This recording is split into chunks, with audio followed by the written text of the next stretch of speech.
It's news time. Information is power. Be current. The news headline. Oh God, here is Buhari. Nigerian journalist Jafar reacts as price of diesel hits 320 naira per litre in Kano. Journalist and daily Nigerian publisher Jafar has reacted to the rise in the price of automotive gas.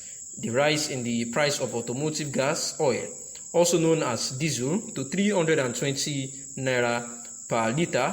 Sharing a Facebook post by one Muhammad Shehu, he wrote, "Oh God, here is Buhari." Fuel marketers increased the price of diesel to 330 naira as the further rise in the global prices and naira depreciation pushed up the cost of importing fuel into the country. The price surged by over 40% so far this year, from an average of 225 naira per litre in January. And it has become a thing of sadness for Nigerians, as diesel is now being sold at 320 naira per litre, where a social media commentator and also a journalist and daily Nigerian publisher had actually reacted that this is where Buhari has actually led the citizens of the country to. Also, Primate Ayodele has actually disclosed those that are actually responsible for killings in the southeast. Cleric and also a prophet, Reverend Father Umbaka, has also said that President Muhammadu Buhari should actually be careful of the arms that is being gotten by Nigerians, saying that if care is not taken, it will be used against the country. Buhari regime got for the military, and this is a very sophisticated weapon that would actually foster the military in fighting against terrorism in the country. However, the spiritual director of Adoration Ministry, Enugu, known to be a very prophetic, renowned prophet of God that prophesies things, has said that Buhari needs to reorientate himself and start investing more and using the cash to build more industries rather than these fight weapons, because Nigeria would actually be on its knees if care is not taken, and that this military equipment will be used against us. Also, this is at the time that the ESN members allegedly wrote a letter to the community people to tell them to stay at home and not obey the federal government. Daily Post is, however, not certain if the notice truly emanated from the Eastern Security Network, and the attempts to reach the spokesperson of IPOB, Mr. Powerful, were not successful as at the time of writing this particular report.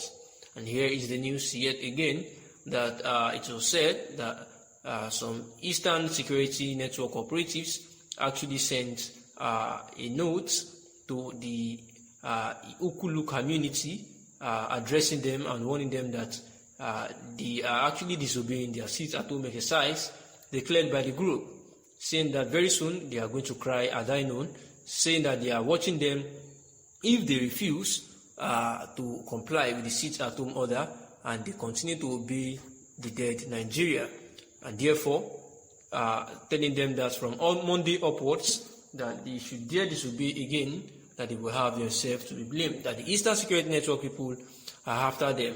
And this was after the Imam Powerful, the media public secretary, had actually said that there is nothing like sit-at-home orders again, and that anybody doing this is just doing that to blackmail them, and therefore they are going to catch up with anyone perpetrating this evil act in the name of the IPOB or ESN groups.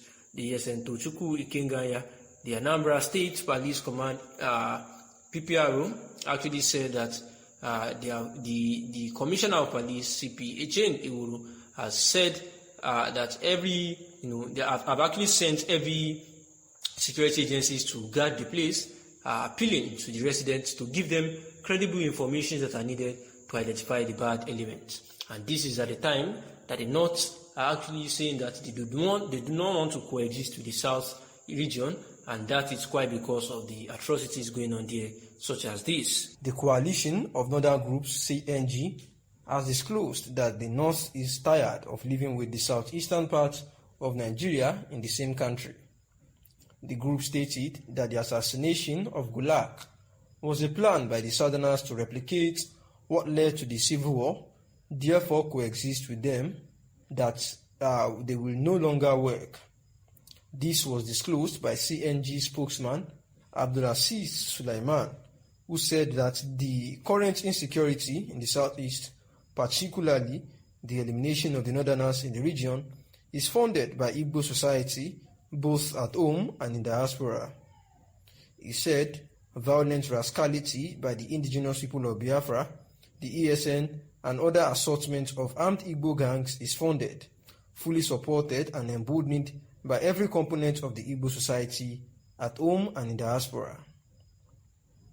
The CNG considers it an insult to our collective sensibilities and ordinary rules of decency to expect other parts of the country, particularly the North, to continue to coexist as one country with the Igbo as federating partners.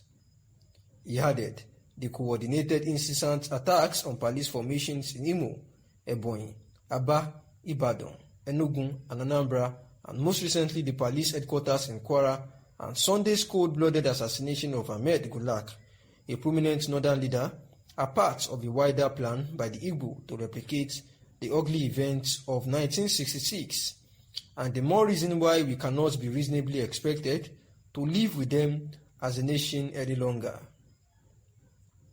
Meanwhile, the Northern Youth Council of Nigeria, NYCN, has given the Imo State Governor, Hope Uzodinma, an ultimatum to produce the killers of Gulag, else the group will avenge. The statement reads, let us state categorically that Northern youth will do everything within their powers to force the government of Imo to bring the perpetrators of this crime to justice. The Imo State Governor and other Southeast governors should take note that we shall not accept the continued killing of Northerners and Northern elites in their region, as we shall take revenge henceforth. And this is the coalition of Northern groups, CNG, who have disclosed that the North is tired of living with the southeastern parts of Nigeria. This was disclosed by their spokesman, Abdulaziz Sulaiman, that said that due to the current insecurity in the southeast, particularly that they have been killing northerners in the southeast, and this was funded by Igbo society both at home and in diaspora, the spokesman actually alleged.